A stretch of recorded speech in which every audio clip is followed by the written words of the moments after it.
Every single morning, someone in the neighborhood found more shoes on the porch of the same abandoned house.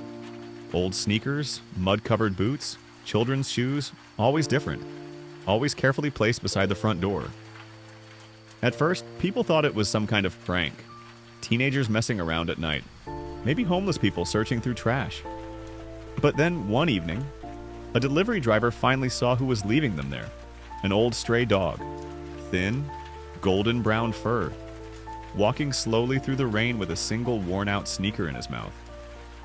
The driver watched in silence as the dog climbed onto the porch of the abandoned house, gently placed the shoe beside the others, then sat down in front of the door and waited.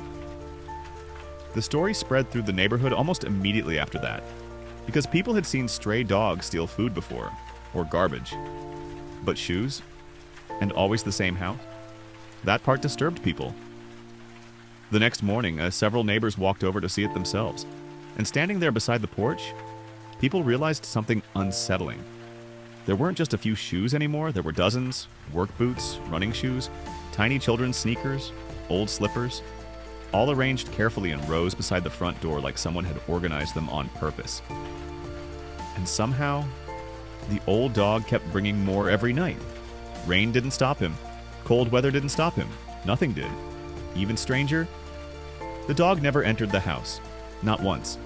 He only left the shoes outside the front door, then sat beneath the broken porch light staring silently at the entrance, like he expected someone to answer. Some neighbors felt sorry for him. Others became uncomfortable. A few people tried scaring him away. But no matter what happened, the dog always came back. Eventually, a woman named Claire became obsessed with the mystery. She lived 3 houses away from the abandoned property.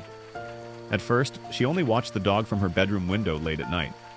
The dog always appeared around midnight, always carrying another shoe. Sometimes he dragged muddy boots through puddles for blocks at a time. Once, Claire watched him pull a child's sneaker from beside an overflowing dumpster behind a grocery store. But the strangest part wasn't the shoes. It was the way he handled them. Carefully, gently, like they mattered. And every time he reached the abandoned house, he carefully placed them beside the porch before quietly sitting down to wait again. The dog didn't seem confused or wild. Everything he did felt intentional. That was the part Claire couldn't stop thinking about. One freezing night, she finally decided to follow him. The old dog moved slowly through the empty streets. Up close? Claire realized how old he really was. One ear was torn badly. His fur looked thinner than before, and he limped slightly every few steps. Still, he kept searching for nearly an hour. The dog wandered through alleys and sidewalks, sniffing carefully near trash bins. Then finally, behind a small restaurant, he found a single worn-out brown work shoe half buried beneath cardboard boxes. The dog carefully pulled it free with his teeth, then immediately turned toward Rosewood Lane. That was when Claire realized something important. The dog wasn't collecting random objects. He was specifically searching for shoes. Nothing else. No food, no trash, only shoes. When the dog finally reached the abandoned house again, he placed the work shoe beside the others, then lowered himself slowly onto the porch and stared at the front door. Claire stepped closer for the first time.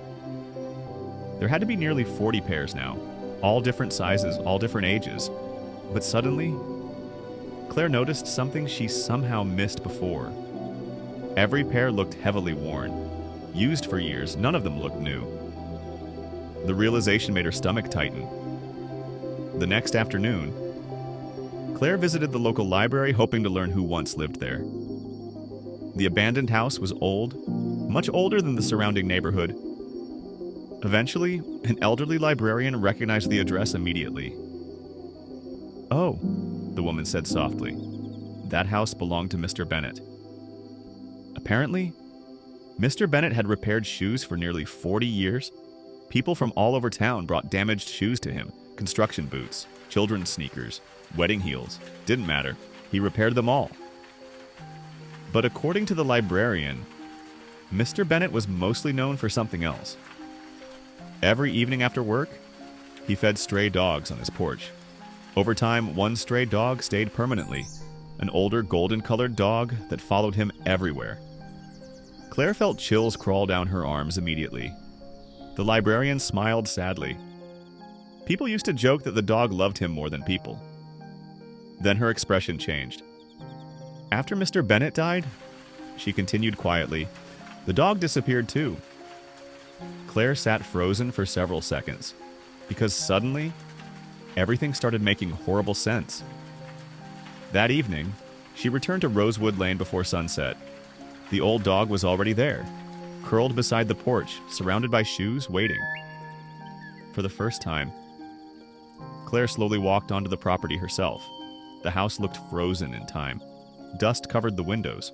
Weeds swallowed most of the walkway, and beside the front door, she noticed something faded beneath years of dirt, a small metal sign. Bennett Shoe Repair. Claire covered her mouth instantly, because somehow, the old dog still remembered exactly who lived there, and what he loved. Every shoe the dog carried home wasn't random at all. The dog was bringing them back to the man who used to repair them, even after all those years. That night, Claire sat across the street watching the porch in silence.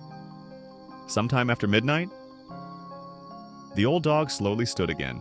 His legs trembled now. He looked exhausted, but still. He limped away into the darkness searching for more shoes, like he still had one final job left to do. Over the next few weeks, more people in the neighborhood learned the story, and slowly, everything changed. People stopped chasing the dog away. Some left bowls of food near the porch. Others placed blankets outside for him. And strangely, a few neighbors even started leaving old shoes there intentionally, not because they wanted to get rid of them, but because somehow it felt important, like helping the old dog continue something sacred.